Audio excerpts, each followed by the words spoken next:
In 1972, 8 nuns boarded a bus to attend a silent retreat in the Greywind Mountain range. They never returned. There was no accident, no sign of mechanical failure, and no explanation for over half a century. In all the documents the church had provided across the decades, only a single word had ever been recorded: incident. Until the summer of 2025, when a drought caused the water level of Lake Tranquil to drop to its lowest point since the 1940s. A rusted portion of a vehicle roof unexpectedly emerged from the cracked lake bed. Under the harsh July sun, the first person to discover it was a fisherman named Harlan Voy. He never fished on Wednesdays, but that morning something in the air had kept him restless. When he cast his line near the southern bend of the lake, where the water had receded into thin, etched channels, he saw something resembling the roof of a transport vehicle. At first, he thought it was an old delivery truck that had once belonged to the monastery, but then a faintly engraved symbol on the vehicle's side made him freeze. A simplified cross, emblem of the Order of St. Vow, a type of vehicle used solely for internal transport, and that bus had clearly been resting at the bottom of the lake for nearly 53 years. When Sheriff Liora Ames arrived on site, she stood silently amid the cracked mud, her eyes fixed on the half-submerged, rust-eaten bus. The door had been chained shut from the outside, a detail that immediately heightened her alertness. The excavation was carried out with extreme care. No one wanted to mishandle the past, especially one so clearly buried under deliberate sins. Liora summoned a preservation team from the university and waited as forensic specialists carefully peeled away the roots, algae, and mud clinging to the bus's frame. Only when every layer had been removed by hand and soft brushes did she step onto the rusted threshold, cautiously entering the vehicle. The air inside was thick with the scent of mildew, rust, and decayed fabric. The smell of something once sacred, now strangled by time. The seats remained intact, shrouded in dust that had never been disturbed. A broken mirror hung loosely near the driver's cabin, its jagged edge catching the light like shards of fractured memory. And then, on the third row left side, Liora discovered an old leather pouch, carefully wrapped in waxed cloth and tightly bound. Inside, a rosary, 3 handwritten pages, a pressed wildflower, and a water-stained diary bearing the inscription, Sister Eliona Mirth, 1972, Shrine of the Vow Tree. She flipped to the final page. The ink had faded but was still legible. July 8, 1972. We were told not to speak, but he still watches. Even with the curtain drawn, even when we remain silent, he still listens. I no longer pray aloud, he hears even that. The next morning, the scene was sealed. Liora knew the reporters would come. Scholars from the diocese might request access. But she understood. When too many hands reach for the truth, it becomes fragile. By the dried lake's edge, she looked out toward the bus. A breeze whispered across the valley, so faint that even the crows, those that never missed a gathering, were absent. In the 1972 file, there were only 8 names, 8 young nuns, ages 19 to 25, listed as boarding the bus for a special retreat. A ritual reserved exclusively for members of the inner circle of the Order of St. Vow. But they never reached their destination. No distress signal, no public investigation. The case file had been archived under insufficient data, presumed lost due to accident. 2 years ago, Liora had requested the file to be unsealed, just a vague intuition, rooted in a story her mother had once whispered about a place called Vow Tree. A place no one in the Greywind region dared mention twice. Now standing in the cold shell of the bus, surrounded by breathless silence, she felt something that had not yet departed. In the diary there was a passage nearly unreadable, blurred beneath an oil stain. But after being re-scanned under UV light in the archive room, a single line emerged. Confirmed. Sister Eliona Mirth, July 7, 1972. Destination, Shrine of the Vow Tree. Note, restricted log, Order of Saint Vow, absolute silence. That shrine, according to every current map, had never existed. But when Liora reviewed unpublished archive materials, the files with names struck out, the records without classification numbers, it appeared like a shadow among the denied details. A small chapel quietly tucked at the edge of the Elo forest, with a tilted chimney and windows barred shut year-round, despite there being no longer any fear of winter. It bore no name on any map. To find it, you had to know exactly which turn to pass, which unmarked path was real. When the sheriff's truck stopped at the gravel path, the ground was already misting from the evening dew. She opened the door. Inside, light filtered through the narrow cracks in the wooden planks, illuminating the old stone floor where a woman was waiting. Miriam Mirth, whose last known image in the records dated back to 1969, with round, youthful eyes and neatly pinned hair, now looked entirely different. Her white hair was cropped short. Her gaze no longer looked upward but into the void ahead, as if listening to something ancient. She didn't need to ask who Liora was, no introductions, just quietly poured 2 cups of tea, no sugar, no honey, only dried leaves and steam. "I was supposed to go with them," Miriam said, her voice light as wind slipping past a collar. "But the day before I came down with a fever. Or perhaps it wasn't a fever. The Mother Superior called it Providence, said my spirit wasn't ready." Miriam looked out the window behind the altar. That, she said, was the only window from which the departing vehicle could be seen. No one at the convent spoke that morning. Only one symbol was whispered of, the listening cross. "It's not a religious symbol, not in the usual sense," Miriam whispered. "We were taught that it only appears to those who are being prepared." "Prepared for what?" Liora asked. Miriam raised her head, and for the first time her eyes met those of the sheriff. "For the sacred silence." Liora didn't answer right away. That phrase, sacred silence, she had seen it before in the old bus file under restricted notes. When she repeated this to Miriam, the woman only whispered, "Then you've already gone too far." And she said nothing more. That night, leaving the moss-covered house, Liora was still haunted by the image of that cross, a single vertical line split in two, with branches spreading like roots from its base. It felt less like a symbol of faith and more like a reminder, a silent signal etched deep into memory. Back at her office, she reviewed the diary once more. On the final page, faint red ink read, "Retreat Session, July 1972. Order of Saint Vow, Transition number 14. Status unconfirmed." On the cover, an old stamp, nearly erased. "Restricted document, not to be copied, not for public archive, as directed by the diocese, 1973. Liora opened each file. Personnel records, names, ages, room assignments, all barely legible. Only the convent names were listed: Sister Karina, Sister Vale, Sister Ruth, Sister Magda, Sister Eloise, Sister Daria, Sister Agnes, and Sister Malia. There was no mention of Eliona. But in a faded photo of a 9th figure, Liora spotted a strange mark on the wrist. With a magnifying glass, she confirmed it was the symbol of the listening cross, the same one Miriam had shown her, this time etched directly into the skin. The driver listed in the original file was Father Nathan Corley, but his name had been crossed out with 2 parallel lines. A margin note read, "No ordination records, possibly not affiliated with the convent." The details began to layer upon one another, and Liora knew she needed to return to the site, not to investigate, but to listen.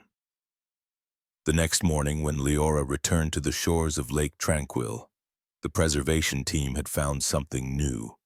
A compressed mud cavity near the rear wheel of the bus had just been completely cleared. Inside, wrapped in waxed cloth and sealed with beeswax, was a small object. No note, no label, no explanation. Liora arrived just after sunrise. The air was still, the lake bed dry as a pan of cracked stone. When she unwrapped the waxed cloth, inside was an embroidered patch, a split cross at the center, the familiar symbol, and a line of text only visible under special lighting. He spoke only once. The rest is echo. The chain around the bus door remained intact, not cut, only unhooked. Liora brought the fabric sample back to the office, placed it beside the previous evidence, the cloth marked with the name Claire, and suddenly realized not everyone leaves in the same way. Some return, not fully, others stay with what they chose to carry. Claire was the first to rise when she was supposed to kneel, but also the first to kneel when she should have run. She understood too much and took that understanding with her. I believe she still stands watch at the threshold, not because she was forced to, but because she chose to. In the records, the signature at the bottom of the page was nothing more than a faint symbol. But the stroke of ink stretched, as if written by a trembling hand, bearing its own rhythm, like a whisper from another world. The following week, the bus was relocated to the county preservation facility. Where it once lay remained only a deep, dry, fractured depression. A wound that bled no blood but would never truly heal. Beneath the old mud, the archaeology team discovered a stone base with 9 contact points, each carved with strange symbols in a circular formation. One of those 9 stood out, darker, more deeply etched into the stone, as if someone had knelt there longer than all the others. In the margins of the file, a faint line read, "There are those who carry silence with no name, but we remember them by how they listen to us." That evening, Liora visited the county hospital. In a quiet wing, Miriam Mirth sat with her brother, the two of them flipping through old prayer notes. When Liora placed a photo on the table, the one showing the 9th nun, Miriam looked at it, then nodded gently. "That is the one Claire called the gatekeeper." An old prayer room was reopened. As small as a closet, no glass, no symbols, only the glow of a single oil lamp, the stone walls worn down by time. In the center, on a stone altar, sat a book. Its cover was fastened with a thin silver thread. When opened, it was the same journal.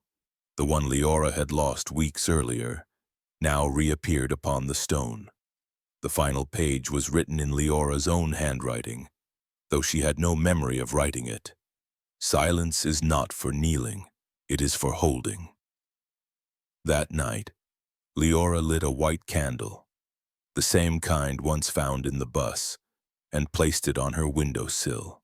She sat by its light for hours, then opened her personal journal. In the margin beside the photo of the bus, she added a line, "Some prayers are not meant to rise to heaven. They stay, and sometimes they are answered, not by miracles but by memory." After the night of the candle, Liora returned to the diocesan archive room, once the cathedral's instrument cellar, now converted into storage for old records. After many hours of combing through, she discovered a small drawer mislabeled, filed under Sacred Music Archive, yet filled entirely with unmarked cassette tapes. No dates, no titles, just old plastic cases, some etched faintly with Roman numerals.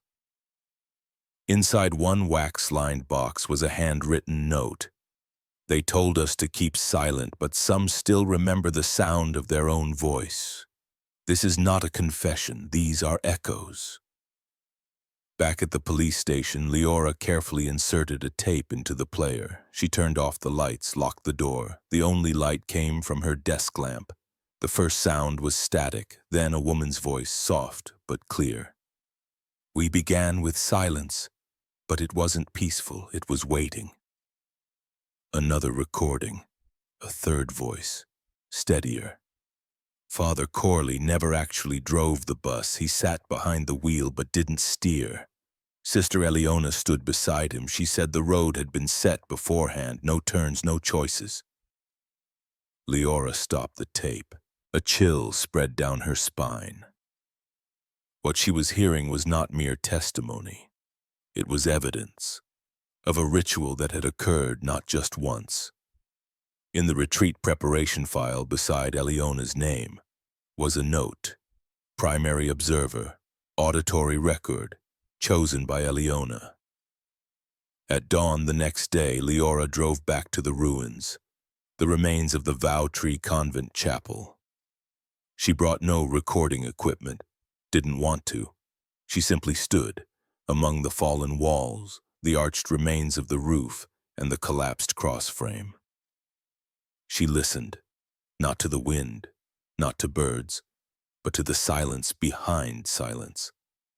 Amid the fractured stone floor there was a small cellar, a crawl space hand-cut into the earth. No door, just a recess barely large enough for a person to enter. The chamber was low, its stone walls rough, with an unpainted wooden altar and 4 benches arranged in a square. No windows, no natural light, nothing but dust and stillness. On the altar, a silver embroidery like the one from the earlier cloth, this time carved into wood, a split cross. At the foot of the altar, Liora found a notebook. It was her own journal, the one that had vanished without a trace weeks ago, but now with a final line she had never written. You do not kneel to keep silence. You carry it with you. The following morning, Miriam Mirth appeared on the porch of the county sheriff's office. She did not make an appointment. She gave no reason. She simply carried in her hands a bundle of linen, carefully tied with a strand of gray thread. Liora opened the door. Miriam stepped inside without a greeting. She placed the bundle on the table, unwrapping it piece by piece. Inside was a darkened brass key and a small handwritten note, Storage Unit Number 4, Pine Echo Archive. Inside, Miriam said, are the pages Claire tried to hide. That afternoon, Liora drove to the location marked on the note. It lay on the outskirts of town, a row of gray concrete storage units, nothing distinctive about them. The door to Unit 4 opened easily. No one had entered in years. Inside were dust-covered metal shelves, but among the old boxes was a sealed oak chest. The key fit perfectly. Inside, a thick leather-bound journal, dark in color. The pages within were almost entirely intact. Claire had written it by hand. Neat, careful script, but the contents were unlike any conventional diary. Each page contained only 1 or 2 sentences. Many pages were completely blank. The ritual is not for blessing, it is for stilling. We listen not to find words, but to become the question. A diagram appeared in the center, a circle with 8 kneeling figures and 1 standing figure apart from the rest. Lines connected each of the 8 to the standing one. Below it, a single name. Karina. The next day, Miriam returned. This time, she brought nothing but silence. Liora asked only one question. Who was she? Miriam looked directly into Leora's eyes, and for the first time, she did not look away. She was the one chosen to listen on behalf of all. That evening, Liora returned to the site where the bus once lay. The preservation team had departed. The former lake bed was now only gravel and the tread marks of excavators. But beneath it, at the precise spot where the rear wheel had once rested, there lay a large circle of stone with 9 small wooden posts, each with a hollowed indentation at the top, just enough for one person to kneel. On the 9th post, the carving was deeper, more worn, as if the person there had stayed longer than the rest. At the center of the circle, a broken stone platform, and beneath it, another piece of linen pressed tightly between two slabs. No name, only a silver-embroidered symbol, the listening cross, and a line of text nearly faded away. He spoke once, the rest is echo. Following the discovery at the stone circle, Liora decided to review all diocesan records related to other disappearances, especially those involving monasteries formerly under the Order of St. Vow. She found 3 cases with similar patterns. All took place during retreats, no one returned, and all were marked as unresolved or insufficient data. The common thread across the 3 cases: a drawing, a simple diagram of 9 human figures, 8 kneeling, 1 standing outside the circle. Archivists referred to this symbol as the Vow Listener's Chart. No one knew who first drew it, nor why it appeared after each disappearance. The earliest recorded case dated back to 1903 in a monastery atop Mount Camber, and it too had never been explained. Those who ask too many questions about it, one archivist once told Liora, tend not to stay in the church for long. That evening, in the quiet of her office, Liora laid the case files across the table. Beside them was the sketch of the 9th nun, the one with no name on the list, no official record, no vow spoken, merely a shadow among blank spaces. From the sketch, she drew a red thread connecting the figure's silhouette to the symbol of the split cross. Below, she wrote in the margin, "Chosen not to speak, but to stand." Then she paused. A thought came from some distant place, not entirely deduction, not quite intuition. If the 9th was not sent to pray, then what were they sent to do? Near midnight, she returned to the basement behind the old cathedral, to a side door long forgotten, thick with dust.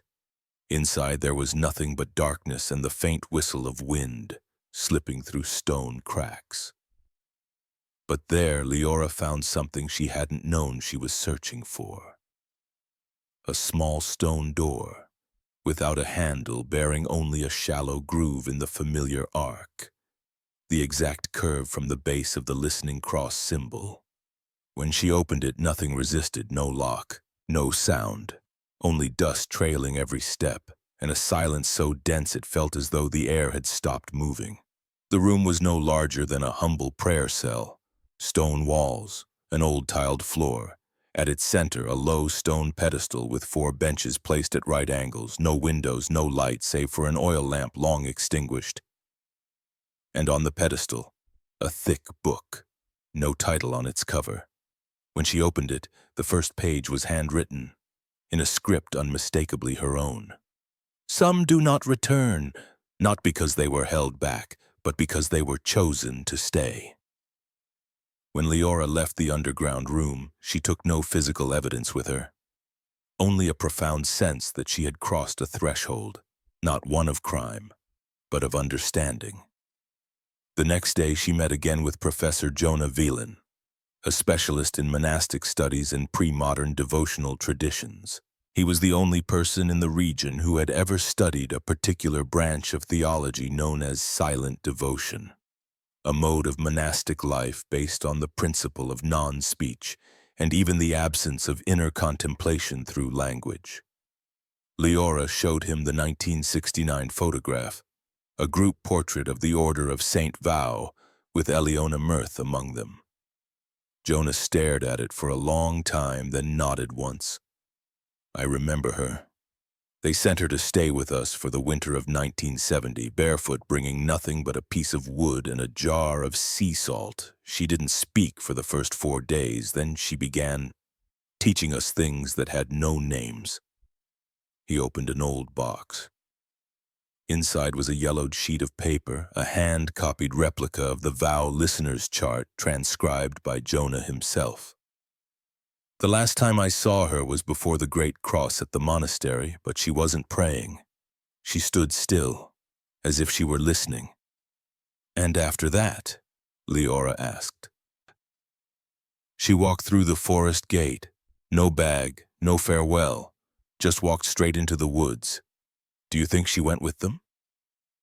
Jonah shook his head. No, I think she led them. That night, Liora drove to what had once been the monastery's side gate. The rusted iron gate was still there, one side ajar like a mouth mid-sentence. The road beyond curved into the forest under silver moonlight. Liora stood at the point where the path began to narrow, forest wind seeming to pull sound from her throat. She stepped forward slowly, not from fear, but from a sense that the path was choosing her steps rather than the other way around. After nearly half an hour, a clearing appeared in the woods, a circular patch of earth, bare of grass, bare of leaves, as if deliberately kept empty for years.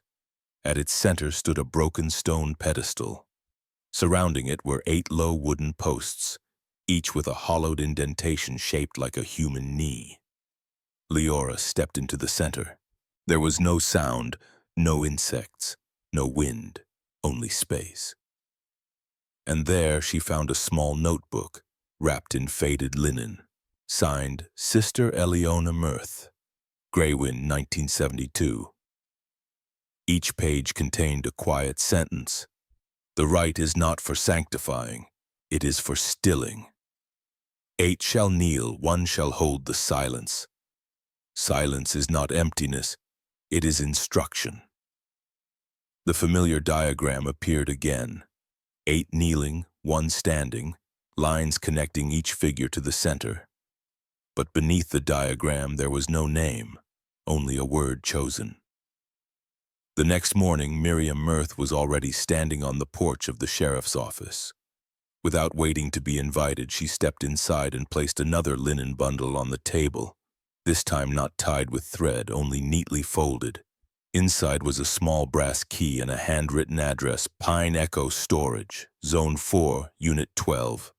Inside, Miriam said, are the pages Claire tried to hide, the final one. At the storage unit, Liora unlocked the door with the key.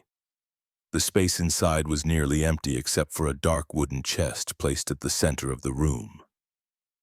Inside the chest was a thick file folder, and on top lay the familiar drawing. 8 kneeling figures, 1 standing outside. But this time the caption beneath the diagram had changed. The 9th was not chosen to witness, but to bring back what should not be understood. At the bottom of the chest was Claire's final manuscript, never archived, never copied. The pages described in detail the edge of listening, a ritual never officially documented, passed on through memory and silent vows. One passage read, "We were told that kneeling was a sign of submission." But it wasn't. It was silence, a consent to hear what should not be heard. In another section, silence is not to hide, it is to carry what no one else dares to bear. Liora understood. Claire had not been led into the ritual. She had entered it willingly. She knew what it was, and still chose it. And she did not return, not because she was forbidden, but because she alone understood the cost of coming back. That night, Liora returned to Lake Tranquil, to the place where the bus had once rested. She placed a white candle on the old stone platform at the center of the circle, a plain candle, unscented, uncolored, identical to the one once found inside the bus. As the flame flickered in the wind, she reopened her journal. To the page where she had once marked a note in the margin, now she added a new line: "Some do not pray to be saved, they wait in silence to be remembered." In the final month of summer, Lake Tranquil began to stir back to life. The cracks on the dry lake bed were gradually covered with moss. Tender grass sprouted from between the stones. An old pine, hollow for decades, suddenly budded fresh shoots at the lake's edge. Liora returned once more, not out of duty but for something unfinished. At the old stone platform where the bus once rested, she discovered a notebook. It was the journal she had lost weeks ago, now reappearing precisely at the site where the rite had ended. She opened the last page. The words were not part of her memory, yet the ink was unmistakably hers. Silence does not ask you to kneel, it asks you to hold it. That night, Liora lit a candle in her home, a short, white, unscented one, identical to the kind once found inside the bus. She did not pray. She simply sat. She listened. After a while, she opened her personal journal. On the page beside the photo of the empty seat on the bus, the one where the ninth once sat, she wrote, "Some prayers do not rise to heaven. They remain, and sometimes they are answered, not by miracles but by memory." The next morning, she received a letter from the bishop's office. The case had been closed, not because the investigation had concluded, but because there were no remaining grounds for follow-up. The official statement contained only a single line, "In remembrance of those who offered themselves in silence." But Liora knew. The bus was not a tomb. It was a threshold. Some had passed through and never returned. Others remained, not because they were bound, but because they chose to keep watch. At the storage site where Claire's final records were kept, Liora placed another candle. No prayer, no words. On the stone wall of the old basement, the faint handwriting still lingered. The ink nearly vanished. Those who carry silence may no longer have a name, but we still remember by how they listened. At the edge of the forest where the final rite had been held, a bare stone altar caught the morning light, and at its base, pressed into the damp soil, lay a piece of linen, bearing only the symbol of the split cross and a single line, just audible if you are still. He spoke only once. The rest is us.